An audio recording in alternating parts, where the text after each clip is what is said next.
Hello and welcome to my review of the paper, your EthnoHealth interview. What I've done is I've looked at all of the common mistakes that people have made. If you had points taken off, they fell into either one of these issues that people did. So I thought it would be productive if I just went over it for everyone to hear. Um, so, if you had questions about how you might have done better on your paper or why you did do well on your paper, you can listen to this. So, after you're listening to this review, if you still have questions, please let me know. One of the main reasons why people lost points was because they didn't follow the rubric. And in most cases, it was omission of rubric criteria. So in the rubric, you were supposed to identify the person's ethnicity and, their country of origin, how many generations they were here in the U.S., and um, their health beliefs in terms of health maintenance, health protection, and health promotion. So that second criteria with health maintenance, health protection, and health promotion, a lot of people lost points here. Either people didn't address it at all, or they didn't address each one of the sub-criteria. So you may have told me about health maintenance, but you didn't talk about health protection or health promotion. Or a few people really didn't understand what health promotion meant. So I really wish you folks would have asked, because I could have cleared that up for you.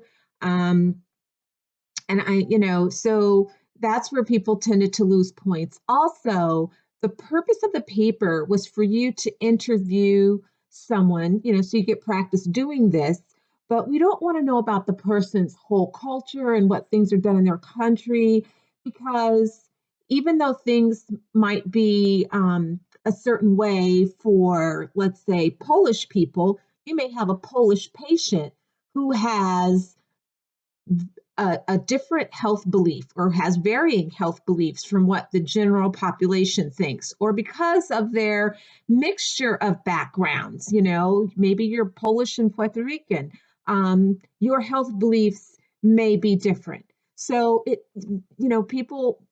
a few people missed that point and really didn't interview someone about their health beliefs, hence their health. What does this person do for their health maintenance? What does this person do to protect their health and to promote their health? So I think those were some of the biggest things. The incomplete answers, again, I've already mentioned that.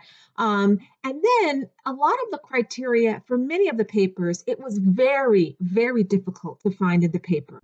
So there were basically two ways that people went about completing this assignment. One way was a question and interview style. They literally asked the question and then they wrote the person's response, which is absolutely fine. And then another way was more journalistic, in the sense that people use paragraph style. So if you're going to use paragraph style, that's perfectly okay. I would, however, suggest that you use your rubric to set up headers, because once you set up headers, and I go to the next one that says, health maintenance. Now, you've triggered yourself to ask this person about their health maintenance. And I, as the reader, know that, health maintenance. Now, Sally's going to talk to me about this person's health maintenance. And then health promotion. Okay, what Sally is conveying here is about this person's health promotion. And so for some of you, it was all over the paper. There may have been something mentioned about health maintenance at the beginning, in the first couple of sentences, and then it wasn't until the very end of the paper that you may have talked about health protection and health promotion. So it's important to be orderly when you're writing the paper. if you talked about it in one area, like the first paragraph, and then I didn't find the rest of the answer until the end of the paper, it was a bit annoying, but you did not lose points. You received all points because you answered the question. Um, I would just say to you that for assignments that are going to be coming and for other papers that you will have to write for the School of Nursing, please try to make your content orderly and follow the rubric. Okay. Um, so that's it on the criteria.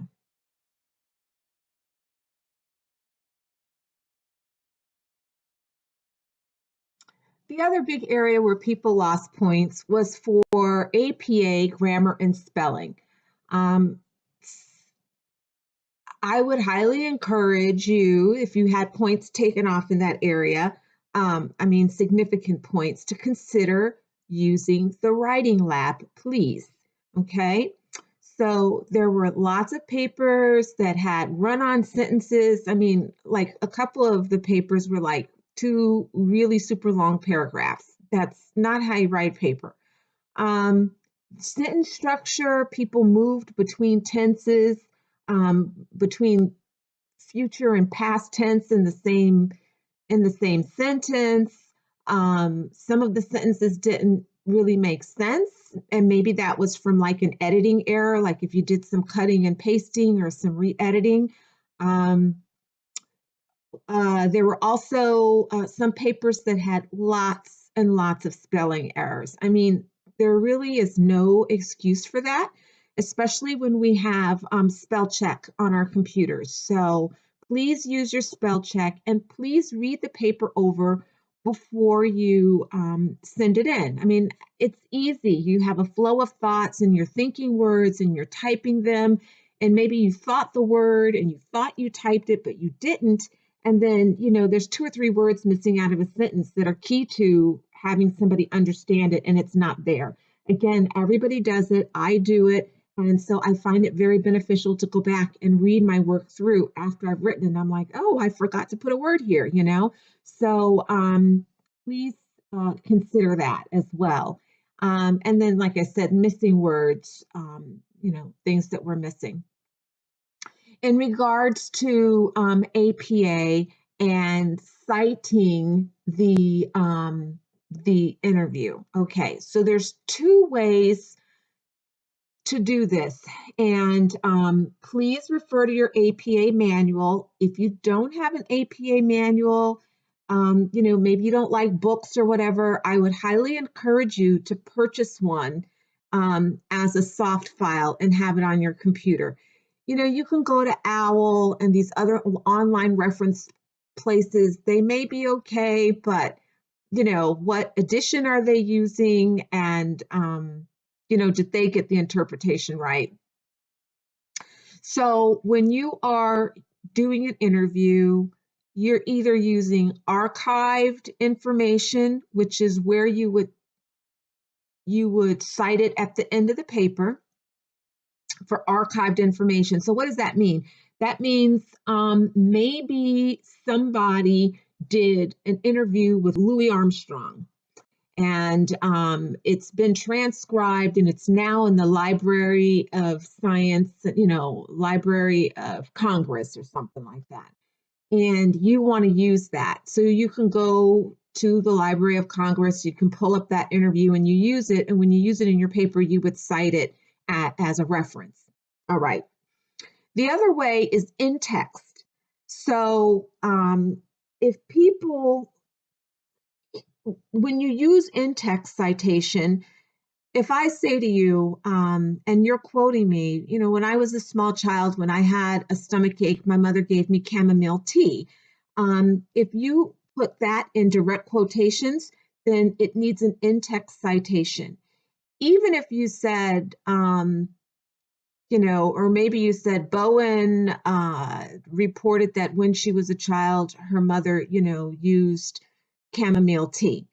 So while these interviews weren't recorded and stored in some location, you did have to record them, either your notes or whatever. So I gave people credit for using the end of text reference citation if you did something like that. Now, once you start with, describing the person, so I'm not directly answering the questions.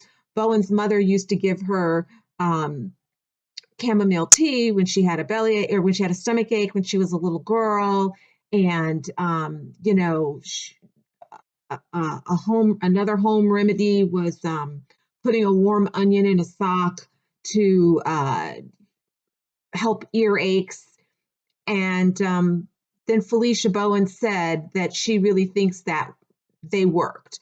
So when you start quoting things that I've said, then you need an in-text citation. So if you're just talking about and summarizing, it's sort of like when you're writing a paper. So if you're just summarizing the stuff that I've said to pull your information together to answer the questions, you use a citation at the end, okay?